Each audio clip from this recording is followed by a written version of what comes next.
Pelabuhan Tanjung Priok tak pernah benar-benar tidur.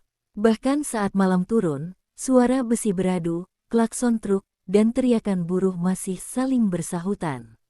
Di tempat inilah hukum sering kalah oleh kekuasaan jalanan. Dan satu nama berdiri paling tinggi di antara semuanya, Raja Preman Priok. Bertahun-tahun, tak ada yang berani menentangnya. Setiap lapak, setiap jalur bongkar muat, bahkan parkiran liar, semua tunduk pada satu komando.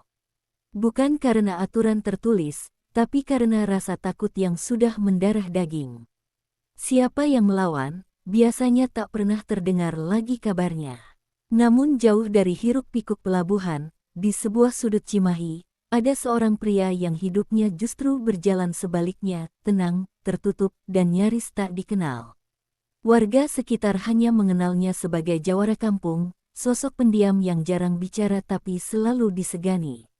Tak banyak yang tahu masa lalunya, apalagi ilmu yang ia simpan rapat-rapat.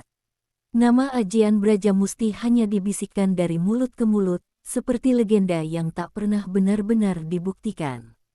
Ilmu tua yang konon hanya diwariskan pada mereka yang mampu menahan hawa nafsu dan amarah. Dan pria itu, pemiliknya, telah lama bersumpah tak akan menggunakannya lagi. Sampai suatu kejadian kecil, yang tampak sepele bagi orang lain, justru menjadi pemantik takdir besar.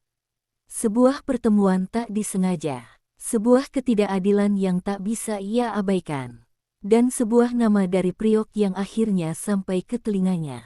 Malam itu, untuk pertama kalinya setelah bertahun-tahun, sang jawara Cimahi membuka kembali pintu masa lalunya. Dan tanpa disadari siapapun, roda bentrokan dua dunia, jawara lama dan raja preman pelabuhan, mulai berputar. Pagi itu, hujan rintik turun di Tanjung Priok. Seorang pria paruh baya mendorong gerobak kecil berisi kopi dan rokok ketengan di dekat pintu masuk pelabuhan. Wajahnya lelah, tapi matanya jujur. Ia bukan orang baru di sana, sudah belasan tahun mencari makan tanpa pernah membuat masalah. Namun hari itu berbeda. Beberapa pria bertubuh besar mendekat.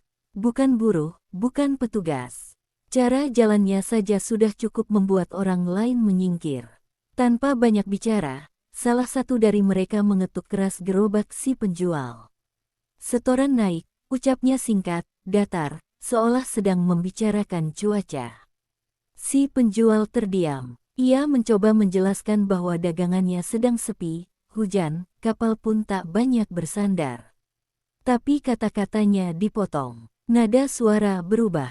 Bukan ancaman terbuka, tapi cukup jelas maknanya. Di pelabuhan ini, alasan tak pernah dihitung. Kejadian itu mungkin akan berlalu seperti hari-hari lain. Penjual itu akan pulang dengan kepala tertunduk, dan para preman melanjutkan patroli seolah tak terjadi apa-apa. Tapi ada satu hal yang tak mereka sadari. Pria penjual kopi itu adalah kerabat jauh jawara Cimahi. Berita itu sampai ke Cimahi 2 hari kemudian, lewat cerita singkat, tanpa bumbu. Tapi bagi sang jawara, setiap kalimat terasa berat. Bukan soal uang, bukan soal rasa takut, melainkan soal harga diri dan batas kesabaran. Ia teringat sumpah lama, tak ikut urusan premanisme, tak mencampuri wilayah orang lain. Tapi ia juga teringat ajaran gurunya, bahwa diam terhadap ketidakadilan adalah bentuk persetujuan. Malam itu, ia duduk bersila sendirian. Nafasnya diatur, mata terpejam. Untuk pertama kalinya setelah bertahun-tahun, ia merasakan getaran yang lama terkunci dalam tubuhnya. Bukan amarah, tapi tekad yang dingin. Di Tanjung Priok, para anak buah Raja Preman belum tahu bahwa langkah kecil mereka pagi itu telah memanggil seseorang yang tak pernah mencari masalah, tapi selalu menyelesaikannya. Jawara Cimahi berangkat tanpa banyak persiapan. Tak ada rombongan, tak ada senjata mencolok. Hanya pakaian sederhana, tas kecil, dan wajah tenang yang sulit ditebak pikirannya.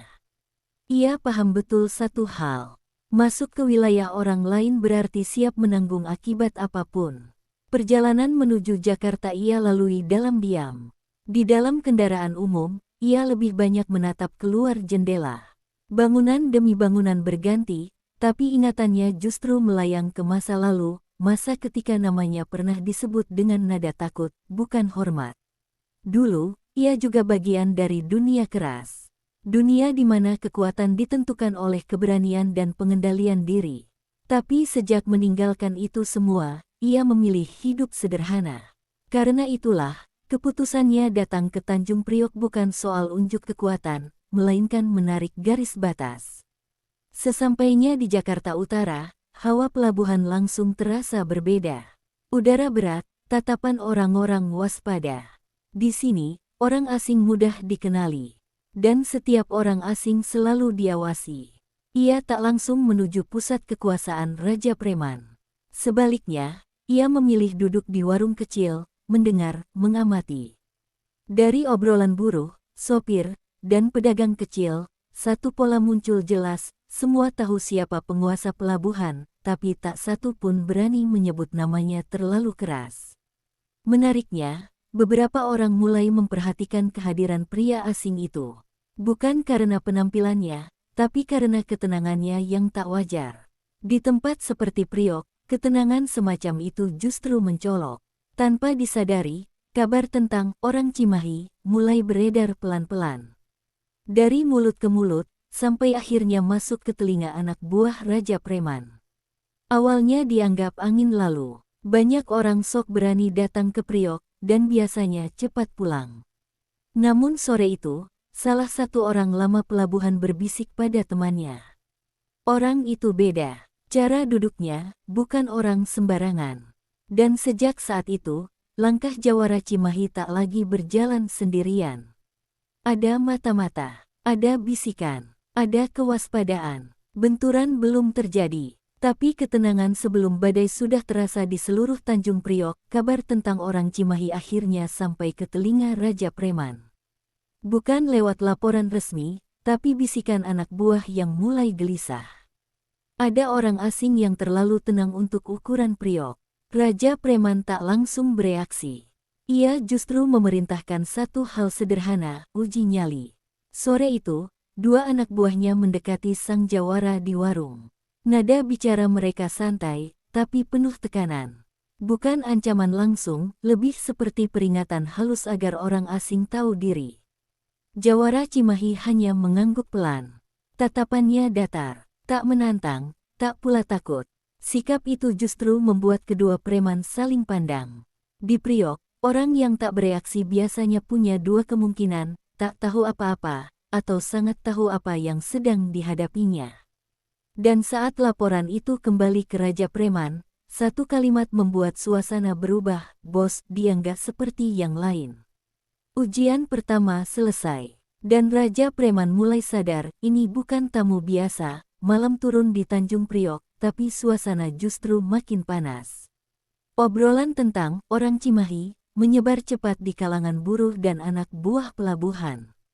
Tak ada yang tahu namanya, tapi semua merasakan auranya.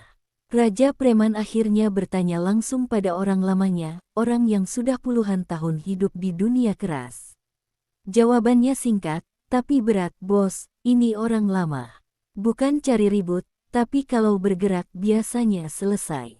Kata-kata itu membuat Raja Preman terdiam. Untuk pertama kalinya, ia tak mengandalkan jumlah orang. Ia mulai berpikir tentang harga diri wilayah. Di sisi lain, Jawara Cimahi tetap diam. Tak mendekat, tak menantang. Justru sikap itulah yang membuat tekanan makin terasa. Di Priok, diam kadang lebih berbahaya daripada teriakan. Dan malam itu, satu hal jadi pasti, pertemuan langsung tak bisa dihindari lagi. Pagi berikutnya, suasana pelabuhan terasa lebih sunyi dari biasanya. Bukan karena sepi orang, tapi karena semua tahu sesuatu akan terjadi. Anak buah Raja Preman bergerak rapi, tanpa suara berlebihan. Jawara Cimahi menerima pesan tanpa kata. Tak ada surat, tak ada ancaman. Hanya satu kalimat yang disampaikan orang pelabuhan, "Kalau memang ada urusan, bos mau ketemu." Ia mengangguk. Itulah yang ia tunggu sejak datang ke Priok. Bukan untuk mencari masalah, tapi menyelesaikan satu batas yang sudah terlalu lama dilanggar. Menariknya, Raja Preman juga tak membawa banyak orang. Ia ingin melihat sendiri siapa sebenarnya pria yang membuat wilayahnya terasa tak nyaman hanya dengan diam. Dua nama besar akan berada dalam satu ruang. Tanpa teriak, tanpa keributan. Dan semua orang tahu, pertemuan tenang seringkali lebih menentukan daripada bentrokan ramai. Pertemuan berlangsung di sebuah ruangan sederhana dekat pelabuhan. Tak ada simbol kekuasaan berlebihan. Hanya dua pria, duduk berhadapan, saling menilai tanpa kata. Raja Preman menatap tajam. Ia terbiasa membuat orang menunduk hanya dengan pandangan. Tapi kali ini berbeda. Jawara Cimahi membalas tatapan itu dengan tenang, bukan menantang, bukan merendah. Beberapa detik terasa panjang. Orang-orang di sekitar menahan napas. Akhirnya Raja Preman bicara lebih dulu. Suaranya rendah, terkendali. Ia bertanya maksud kedatangan sang jawara. Jawabannya singkat, saya cuma mau yang kecil-kecil bisa cari makan dengan aman. Tak ada ancaman. Tapi kalimat itu jatuh seperti beban berat di ruangan. Raja Preman menyadari satu hal. Ini bukan orang yang bisa ditekan dengan kekuasaan wilayah. Dan sejak tatapan pertama itu, keseimbangan di Tanjung Priok mulai bergeser.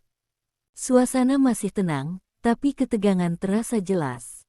Raja Preman menyandarkan badan, seolah ingin menunjukkan siapa tuan rumah sebenarnya.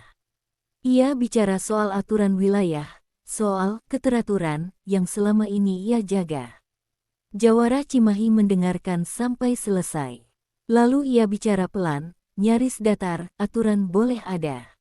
Tapi kalau menekan yang lemah, itu bukan aturan.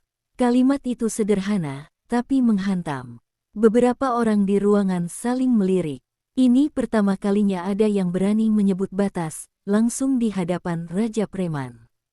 Tak ada teriakan, tak ada emosi meledak. Justru ketenangan itu membuat Raja Preman sadar, pria di depannya tak datang untuk bernegosiasi panjang. Pertemuan diakhiri tanpa kesepakatan jelas. Namun satu hal jadi nyata. Batas sudah ditarik, dan tinggal menunggu siapa yang melangkah lebih dulu. Setelah pertemuan itu, Raja Preman tak langsung bergerak. Justru ia membiarkan situasi berjalan, seolah memberi ruang. Tapi orang-orang kecil di pelabuhan merasakan perubahan, tekanan makin halus, tapi terasa. Jawara Cimahi mengetahuinya. Ia paham ini bukan kebetulan, melainkan uji kesabaran. Jika ia bereaksi terlalu cepat, ia akan terlihat sebagai penantang. Jika terlalu diam, batas yang ia tarik akan dianggap lemah. Malam itu, ia kembali ke warung kecil tempat semuanya bermula. Ia duduk, mengamati. Tak ada aksi, tak ada kata-kata keras. Kehadirannya saja sudah cukup membuat beberapa orang berpikir ulang sebelum bertindak. Kabar itu sampai lagi ke Raja Preman, bos, dia nggak ngapa-ngapain, tapi anak-anak jadi ragu.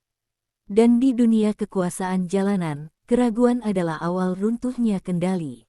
Raja Preman akhirnya sadar, pertarungan ini bukan soal tenaga, tapi soal pengaruh. Raja Preman akhirnya memanggil orang-orang terdekatnya. Bukan untuk ribut, tapi untuk mendengar. Di dunia yang ia kuasai, ia tahu satu hal, kekuatan tanpa perhitungan bisa jadi bumerang. Ia bertanya satu persatu, tentang orang Cimahi, tentang sikap buruh, tentang perubahan kecil yang mulai terasa. Jawabannya sama, situasi jadi serba ragu. Sementara itu, Jawara Cimahi tetap pada jalurnya. Ia tak mengumpulkan massa, tak mencari dukungan. Justru itu yang membuat pengaruhnya tumbuh pelan tapi dalam. Malam itu, Raja Preman mengambil keputusan penting. Bukan mundur, bukan menyerang. Ia memilih langkah penentu, yang akan menguji siapa sebenarnya yang lebih dihormati di Priok. Dan semua orang tahu, setelah keputusan diambil, tak ada lagi jalan kembali. Beberapa hari setelah keputusan itu, tanda-tanda bentrokan mulai muncul, meski tak ada perkelahian terbuka. Anak buah Raja Preman menjadi lebih waspada, menahan diri, tapi tetap mengawasi gerak-gerik sang jawara. Di sisi lain, Jawara Cimahi bergerak pelan. Ia berbicara dengan buruh, pedagang, dan orang kecil, memberi rasa aman tanpa menunjukkan kekuatan. Setiap langkahnya terasa seperti pesan halus, saya di sini bukan untuk ribut, tapi untuk menegakkan batas. Orang-orang mulai memperbincangkan namanya, bukan sebagai ancaman, tapi sebagai simbol. Anak buah Raja Preman mulai ragu, beberapa bahkan diam-diam bertanya-tanya apakah mereka benar-benar masih memegang kendali. Dan di pelabuhan, satu hal jelas, bentrokan bukan lagi pilihan, tapi hanya masalah waktu. Suasana di pelabuhan semakin tegang. Anak buah Raja Preman mulai bergerak, tapi kali ini dengan hati-hati. Mereka tahu orang Cimahi bukan sembarang tamu.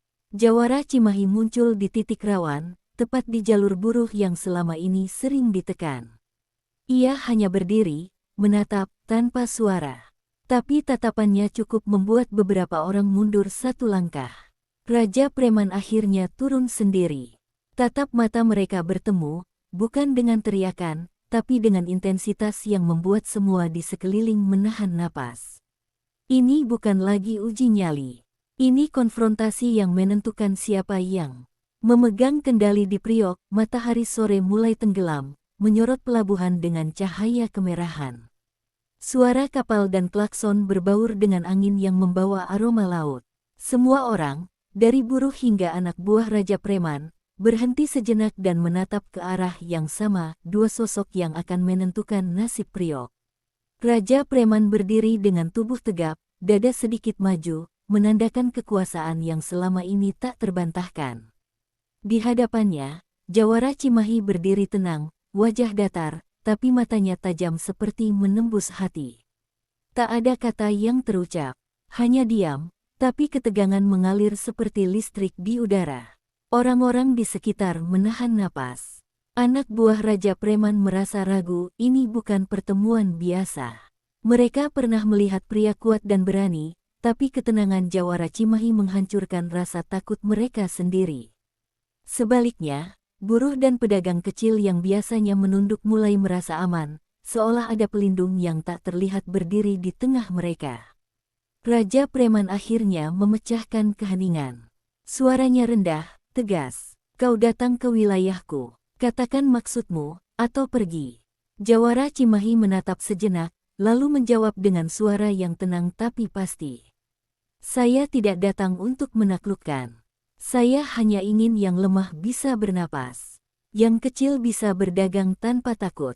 Kalimat itu sederhana, tapi memukul lebih keras daripada pukulan fisik. Anak buah Raja Preman saling pandang, beberapa menelan ludah. Kata-kata itu bukan ancaman, tapi pernyataan batas yang jelas. Raja Preman mengerutkan dahi. Ia terbiasa menang dengan kekuatan dan intimidasi, bukan dengan ketenangan. Selama bertahun-tahun, ia tak pernah menghadapi seseorang yang bisa membuatnya ragu hanya dengan diam dan kata-kata sederhana. Suasana menjadi sangat tegang. Kedua pria itu berdiri, saling mengukur, tapi tidak bergerak. Tak ada serangan fisik, hanya pertarungan pikiran dan keberanian. Semua orang yang menyaksikan merasakan satu hal, ini adalah momen yang akan mengubah Priok selamanya. Akhirnya, Raja Preman menarik napas panjang. Ia menyadari bahwa memaksakan kekuasaan dengan cara lama hanya akan menghancurkan dirinya sendiri. Tanpa mengucapkan kata lagi, ia mundur selangkah, memberi ruang bagi Jawara Cimahi. Sebuah sinyal yang jelas bagi anak buahnya, kendali tidak selalu ditentukan oleh kekerasan, tapi oleh siapa yang dihormati dan ditakuti secara alami. Jawara Cimahi tidak tersenyum. Ia hanya menunduk sedikit, memberi tanda hormat pada aturan tidak tertulis, bahwa batas telah ditarik, dan Priok kini punya keseimbangan baru. Anak buah Raja Preman mulai memahami, ini bukan kalah atau menang, tapi respek yang lahir dari keberanian dan ketenangan. Malam itu, Priok tetap ramai dengan aktivitasnya. Tapi aura berbeda terasa, yang kecil tak lagi menunduk, dan yang besar mulai berpikir dua kali sebelum menekan. Dan di tengah semuanya, satu fakta jelas, Jawara Cimahi telah menancapkan namanya di Priok, bukan dengan pukulan, tapi dengan ketegasan yang tenang dan ajian yang jarang ditunjukkan. Malam itu, Tanjung Priok kembali hidup dengan ritme yang sama, kapal datang, truk melintas, buruh berseliweran. Tapi sesuatu sudah berubah, meski tak kasat mata bagi orang yang tak memperhatikan.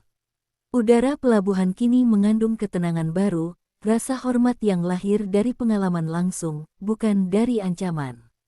Anak buah Raja Preman mulai berbicara dengan cara berbeda. Mereka tidak lagi menekan pedagang kecil untuk setoran tambahan atau mengintimidasi buruh yang mencoba berdiri sendiri. Dalam diam, mereka belajar satu hal, kekuatan tidak selalu diukur dari jumlah, tapi dari keberanian dan ketenangan yang membuat orang lain menilai ulang setiap tindakan mereka. Raja Preman sendiri kembali ke kantornya dengan perasaan campur aduk. Ia tidak kalah secara fisik, tapi merasakan. Batas-batas lama mulai goyah. Ia tahu sekarang bahwa ada dunia lain di luar pengaruhnya, orang-orang yang memiliki kekuatan berbeda, kekuatan yang tidak bisa ditaklukkan dengan uang atau ancaman. Respek, ternyata, bisa menandingi kekuasaan. Sementara itu, Jawara Cimahi kembali ke kampungnya. Ia kembali ke kehidupan sederhana, seperti sebelum semua ini dimulai. Tapi aura yang ia bawa tak lagi sama. Orang-orang kecil yang pernah ia lindungi mulai menceritakan keberaniannya secara perlahan, membisikkan namanya di sudut-sudut pasar dan gang sempit. Lambat laun, orang Cimahi menjadi simbol ketenangan yang menegakkan batas, simbol keberanian tanpa perlu gaduh, simbol ajian kuno yang hanya digunakan oleh mereka yang memahami nilai keadilan. Beberapa bulan kemudian, Priok tetap keras kepala, tapi keseimbangan baru tercipta. Bentrokan besar yang ditakuti tidak pernah terjadi.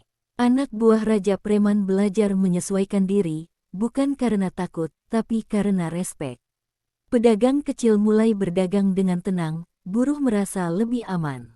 Dan Jawara Cimahi, ia tetap diam, tetap sederhana, tapi namanya abadi di cerita mereka yang pernah merasakan ketenangannya. Cerita itu pun akhirnya menyebar, bukan sebagai legenda tentang perkelahian atau kekerasan, tapi tentang kekuatan yang datang dari pengendalian diri, keberanian, dan batas yang jelas. Di sudut Cimahi, di gang-gang Priok, orang-orang masih membicarakannya.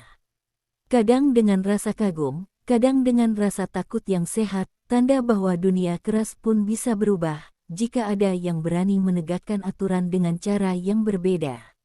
Dan begitulah, dari sebuah gerobak kecil, dari satu ketidakadilan yang tampak sepele, lahir sebuah legenda baru, Jawara Cimahi yang menundukkan Raja Preman Priok tanpa sekalipun memukul lebih dari kata-kata dan ketenangan.